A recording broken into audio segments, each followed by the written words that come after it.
जय हिंद।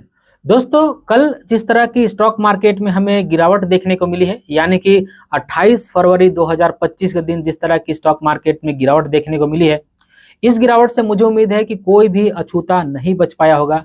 जो भी लोग स्टॉक मार्केट में इन्वेस्टेड होंगे, वो डायरेक्ट इक्विटी में इन्वेस्ट कर रहे होंगे या फिर म्यूचुअल फंड में इन्वेस्ट कर रहे होंगे, इस गिरावट का असर उनके पोर्टफोलियो में जरूर से गिरते हुए दिखेगा। और इसके लिए मैंने कल ही वीडियो बना करके आप सभी को अपडेट भी दे दिया था कि स्टॉक मार्केट में हमें कितनी गिरावट देखने को मिली है।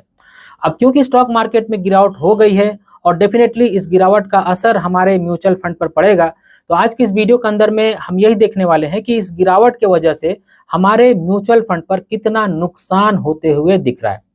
देखिए, इस वीडियो के अंदर में मैं आप सभी को 30 म्यूचुअल फंड का एक दिन का रिटर्न दिखाऊंगा। इस तरह का डेटा मैंने अपनी पहले भी वीडियो में आप सभी को दिखाया है। इसके लिए मैंने 10 स्मॉल कैप कैटेगरी के फंड लिए हैं जिनका एयूएम साइज सबसे ज्यादा है, यानी कि जिसमें सबसे ज्यादा लोगों ने पैसा लगाया है।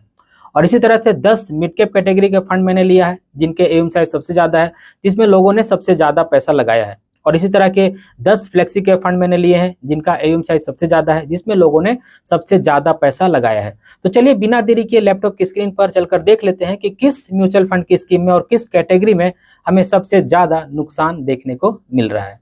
तो अब आप देख सकते हैं हम आ गए हैं लैपटॉप की स्क्रीन के ऊपर, और यहाँ पे आपको 3 टाइप ऑफ रिटर्न देखने को मिल रहे होंगे। एक है 3 ईयर का रिटर्न, जिसे हमें नहीं देखना है। दूसरा है 1 ईयर का रिटर्न, इससे भी हम नहीं देखेंगे। हम देखेंगे 1 डे के रिटर्न को। जब हम 1 डे का रिटर्न देखेंगे तो हमें ये पता चल पाएगा कि जब 28 फरवरी के दिन स्टॉक मार्केट में गिरावट हुई थी, तो इस गिरावट का असर कितना हमारे म्यूचुअल फंड पर पड़ते हुए दिख रहा है। इस वीडियो में आगे बढ़ूं उससे पहले 2 बातें मैं आप सभी को बता दूं कि आज मैं वीडियो जब शूट कर रहा हूं तो 1 मार्च 2025 है। संभवतः ये वीडियो आपको आज ही मिल जाएगी। और दूसरी बात, यहाँ पे आप Mirae Asset mid cap fund देख सकते हैं जिसमें आपको 2.1% की गिरावट देखने को मिल रही है। लेकिन मैं जब इस फंड के अंदर में जाऊंगा तो आप देख सकते हैं कि यहाँ पे जो गिरावट है वो 2.15% का है। तो जो वॉचलिस्ट मैं आप सभी को दिखा रहा हूँ, इस वॉचलिस्ट के अंदर में जो आपको परसेंटेज वाइज गिरावट देखने को मिल रही है वो अप्रोक्सीमेट में है। तो सबसे पहले निप्पॉन इंडिया ग्रोथ फंड आप देख सकते हैं, यहाँ पे 2.4% की गिरावट है, यानी कि अप्रोक्सीमेट कह सकते हैं कि 2.5% की हमें गिरावट देखने को मिल रही है। Mirae Asset mid cap fund में देख सकते हैं 2.1% की गिरावट, जिसको बोला जा सकता है कि 2% से थोड़ा सा ज्यादा है। HDFC स्मॉल कैप फंड में भी देख सकते हैं इतना ही गिरावट है 2.1% का, जिसको बोला जा सकता है कि 2% से थोड़ा सा ज़्यादा ही है। Nippon India small cap fund में भी देख सकते हैं सिमिलर गिरावट है 2.1% की, जिसको हम बोलेंगे कि 2% से थोड़ा सा ज़्यादा ही है। यूटीआई फ्लेक्सी कैप फंड में भी देख सकते हैं 2.1% की ही गिरावट है, जिसको बोला जा सकता है कि 2% से ज़्यादा ही है। आदित्य बिरला सन लाइफ फ्लेक्सी कैप फंड में भी देख सकते हैं 2.1% की ही गिरावट है, जिसको बोला जा सकता है कि 2% से ज़्यादा है। HDFC mid cap opportunities fund में भी देख सकते हैं 2.1% की ही गिरावट है, जिसको बोला जा सकता है कि 2% से थोड़ा सा ज्यादा गिरावट है। लेकिन DSP स्मॉल कैप फंड में देख सकते हैं कि एग्जैक्ट आपको 2% की गिरावट देखने को मिल रही है। और उतना ही एग्जैक्ट 2% की गिरावट कोटक इमर्जिंग इक्विटीज फंड में भी देखने को मिल रही है, और उतना ही 2% की गिरावट Franklin India flexi cap fund में भी देखने को मिल रही है।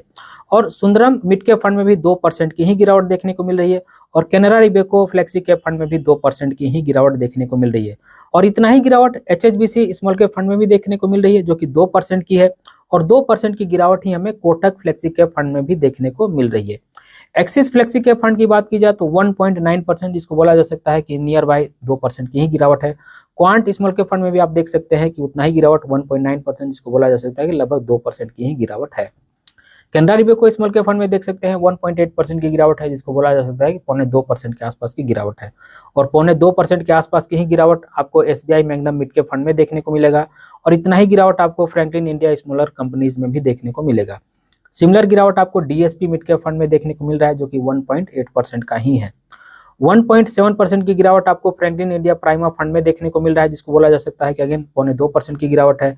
कोटक स्मॉल कैप फंड में भी 1.7%, जिसको बोला जा सकता है कि 0.2% की ही गिरावट है।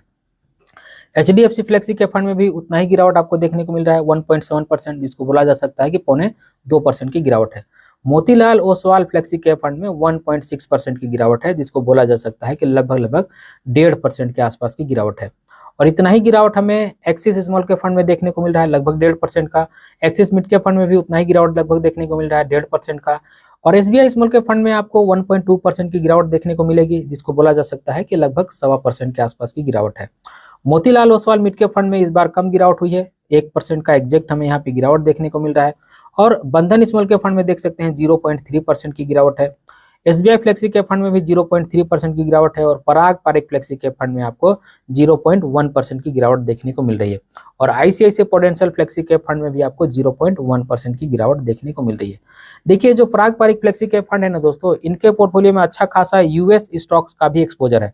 तो कभी कभी ये भी होता है कि जब यूएस स्टॉक्स का जो एक्सपोजर है वो जब अपडेट होता है तो यहाँ पे आपको नंबर कुछ और भी देखने को मिल सकता है। तो यही वो गिरावट थी दोस्तों, जिसको मैंने आज की इस वीडियो में आप सभी को बताया कि जब 28 फरवरी 2025 के दिन स्टॉक मार्केट में हमें गिरावट देखने को मिली है, तो इस गिरावट का कितना असर या फिर इम्पैक्ट हमारे म्यूचुअल फंड की स्कीमों में पड़ते हुए दिख रहा है। तो आशा करता हूं आज की वीडियो आप सभी को अच्छी लगी होगी। अगर आज की वीडियो आप सभी को अच्छी लगी है तो इस वीडियो को एक लाइक जरूर कर दीजिएगा और इसी तरह के वीडियो देखने के लिए चैनल को सब्सक्राइब कर लीजिएगा और इस वीडियो को अपने फ्रेंड और फैमिली के बीच जरूर शेयर कीजिएगा ताकि वो भी अवेयर हो जाए। इस वीडियो के आखिर में बस मैं आपसे इतना ही कहना चाहता हूँ कि अपना और अपने फैमिली का बहुत ख्याल रखिएगा। मैं मिलूंगा इसी तरह के किसी और वीडियो में, तब तक के लिए बाय।